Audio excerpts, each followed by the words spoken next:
Right. Well, let's look at the situation in New Westminster, because a lot of people don't know what the situation is. We have parts of the city where 80% of the people are renters, and parts of the city it's 90%.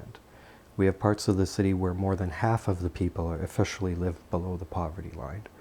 We have identified about 140 homeless people. That is, homeless people who are actually in a situation of living in shelters or living on the street.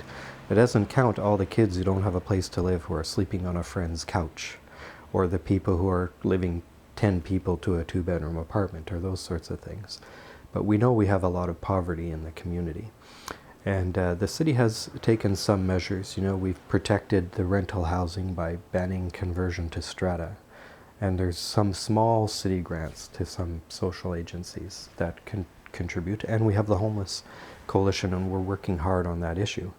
But there's a wider need that needs to be addressed. And as the population of New Westminster grows, and as we start to consider how we're going to move from the government of a small town to the government of a small city, which is what we've become, then we need to start thinking about, well, do we need to have some kind of housing advocacy? Do we need to have some kind of tenants resources or housing resources?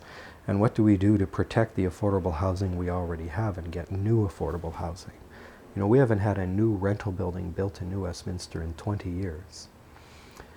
And so more than half of the population in New Westminster is living in apartments.